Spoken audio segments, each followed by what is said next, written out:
नमस्कार। बहुत सारे ऐड में लोग सुन रहे हैं कि एसआईपी एसआईपी करके। तो आज मैं सोचा कि एसआईपी के बारे में पूरा डिस्कस कर देता हूँ ताकि लोगों का जो बेसिक पॉइंट होता है एसआईपी में उसके बारे में उसको क्या होता है क्लियर हो जाए।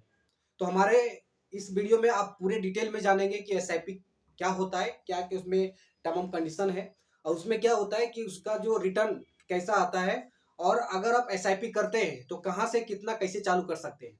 तो आज हम ये वीडियो में चालू चालू करेंगे। थोड़ा सा हम चौक ले लेते हैं। तो यहाँ पे सबसे पहले आता है कि आपको अगर एसआईपी का पूरा नाम है सिस्टमैटिक इन्वेस्टमेंट प्लान, ठीक है। तो सिस्टमैटिक इन्वेस्टमेंट प्लान बहुत लोग पूछता है कि म्यूचुअल फंड अलग है और एसआईपी अलग है। नहीं, म्यूचुअल फंड में ही एसआईपी आपका आता है। म्यूचुअल फंड में दो तरह से इन्वेस्टमेंट आता है, एक आता है आपका लमसम, एक तरह आता है आपका एसआईपी।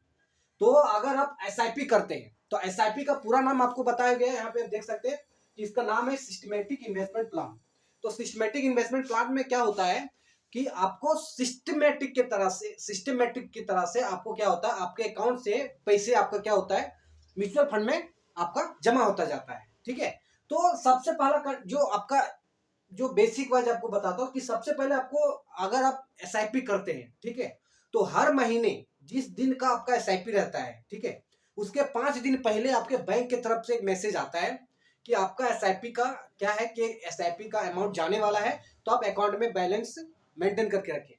आपको बैंक के भी तरफ से भी जाएगा और आपको क्या होगा कि आपके जो म्यूचुअल फंड में जिस म्यूचुअल फंड में आप इन्वेस्टमेंट कर रहे हैं उस म्यूचुअल फंड के कंपनी से भी जाएगा कि आपका एसआईपी का डेट आ रहा है, तो कृपया करके आप अपने अकाउंट में बैलेंस रखें। नेक्स्ट आपका आता है कि डेबिटिंग अमाउंट, जिस दिन आपका पैसा डेबिट होने का रहेगा, डेट रहेगा, ठीक है, उस दिन आपका पैसा आपको अकाउंट में रहेगा। तो उस दिन आपका अकाउंट से क्या होगा, पैसा ऑटोमेटिक डेबिट हो जाएगा, आपको कुछ नहीं करना पड़ेगा।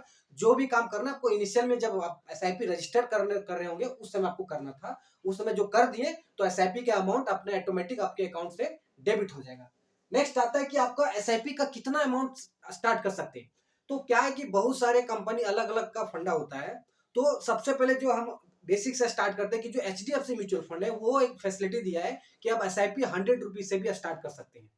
तो बहुत सारे में 100 रुपीज है, हमारे जो एचडीएफसी में 100 रुपीज है, किसी में 500 रुपये का है, किसी में 1000 रुपये का है। तो वो फंड के अनुसार डिसीजन होता है, वो कंपनी लोग अपने डिसाइड करते हैं कि कितना अमाउंट चलाना है, एसआईपी को इनिशियल अमाउंट देना है। तो एचडीएफसी में आप 100 रुपीज से एसआईपी स्टार्ट कर सकते हैं, जो आपको लॉन्ग टर्म के लिए आपको क्या होता है अच्छा रहता है।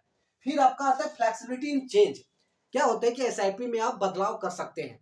पहला बदलाव क्या है कि आप डेट चेंज कर सकते हैं कि नहीं, हमको इस तारीख से हमें सैलरी मिल रहा है या इस तारीख से हमारे पास पैसा आता है, तो इस तारीख से हम नहीं, अगले तारीख से कर सकते हैं। किसी का जॉब चेंज होता है या किसी का बिजनेस चेंज होता है, तो पैसा का जो ट्रांजेक्शन होता है वो डेट कभी कभी हर एक आम लोगों के में क्या होता है कि बदलता है। तो उस बदलते टाइम में आप एसआईपी का डेट भी चेंज कर सकते हैं। दूसरा बदलाव क्या कर सकते हैं कि अगर हो सकता है कि बहुत लोगों के पास पैसा 2-3 महीने के लिए कुछ करंट टाइम के लिए नहीं हो पा रहा है, तो 2-3 महीने के लिए आप क्या कर सकते हैं, एसआईपी का जो ट्रांजेक्शन है, एसआईपी जो जाना है आपके बैंक से, वो उसको रोक सकते हैं।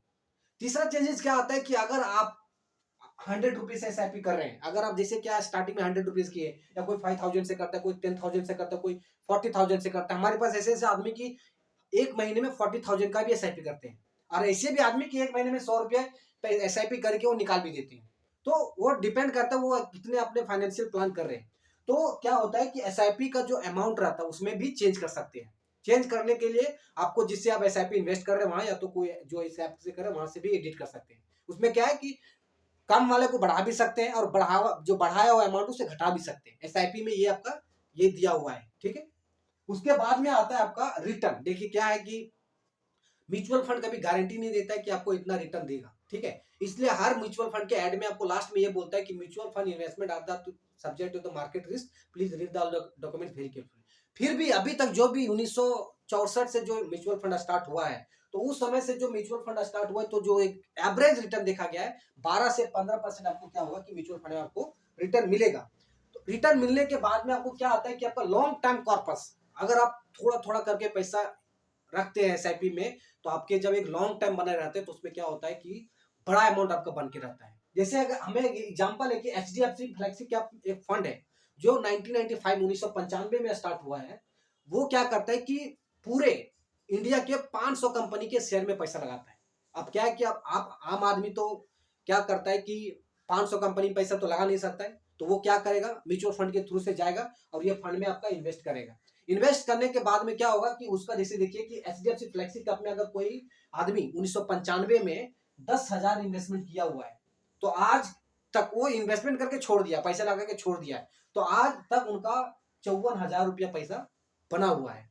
ठीक है, तो ये होता है एसआईपी का बेसिक चीज जो आपको हम बताएं। अगर क्या होता है कि अगर आपको समझ में आए तो आप इन्वेस्टमेंट कर सकते हैं, अगर नहीं समझ में आता है तो हमारा ही नंबर है, ये नंबर पे हमें कांटेक्ट कर सकते हैं, व्हाट्सअप कर सकते हैं, हम आपको गाइड करेंगे कि आपको कैसे कब कितना इन्वेस्टमेंट करना है। ये हमारा नंबर है, आप नंबर नोट कर सकते हैं। लेकिन क्या होता है कि अगर जब आप इन्वेस्टमेंट प्लान कर रहे हैं तो ये एसआईपी के माध्यम से क्या होता है कि बड़े नहीं होता है। ठीक है, थोड़ा थोड़ा करके, जिस तरह मैं आपने बताया कि आपने उस पर बदलाव कर सकते हैं। इसमें कोई बॉन्ड नहीं कि आपको कोई बंदूक करके आपको रिमोट पे कोई ऐसे जैसे होता है कि लोन वाले आपको इतना देना ही तो देना है, इसमें ऐसा नहीं है। आपके अनुसार वो फ्लेक्सिबिलिटी है, चेंज है, इसलिए बोलते हैं कि म्यूचुअल फंड सही है। ठीक है, अगला हम वीडियो बताएंगे लमसम। आज हम आपको बताएं कि एसआईपी में आपका जो एवरेज रिटर्न 12 से 13% के बीच में आता है। अगला हम वीडियो बताएंगे लमसम क्या होता है, लमसम में क्या होता है और उसमें डिफरेंसेस क्या है, एसआईपी वर्सेस लमसम क्या होता है, और क्या हमें एसआईपी में इन्वेस्टमेंट करना चाहिए या लमसम में इन्वेस्टमेंट करना चाहिए, या अगर हम लमसम करते हैं तो कौन सा डेट सेलेक्ट करें, कौन सा टाइम सेलेक्ट करें, और अगर एसआईपी सेलेक्ट करते हैं तो कौन सा डेट और टाइम सेलेक्ट करें। आपको एक बता देता हूं कि अगर आप एसआईपी करते हैं तो महीने का 20 से 30 तारीख का डेट सेलेक्ट करें, ताकि हमें हमारा जो एक्सपीरियंस है 5 साल का, उसमें से देख पा रहा हूं कि जो 25 से 30 के बीच में जो फंड का रिटर्न है थोड़ा एक नॉर्मल डेट से अलग है। ठीक है, तो आप ये डेट सेलेक्ट करके इन्वेस्टमेंट कर सकते हैं। अगर नहीं समझ में आता है तो हमारे व्हाट्सएप नंबर पे कांटेक्ट कर सकते हैं, जहां पे हम आपको सही गाइड करेंगे कि एक्चुअल में आपको इन्वेस्टमेंट कैसे करना है। धीरे धीरे आपको समझाएंगे, तब आप खुद समझ जाएंगे, आप खुद बोलेंगे हाँ ऐसे हमको ऐसे इन्वेस्टमेंट करना है। तब तक के लिए सही रहें, सलामत रहें और कमाते रहें, इन्वेस्टमेंट करते रहें। इसके पहले आप एक चीज सुन लें कि इन्वेस्टमेंट करना बाजार जोखिम का नियमों के अधीन है। कृपया सभी दस्तावेजों को ध्यान से पढ़ें। थैंक यू, धन्यवाद।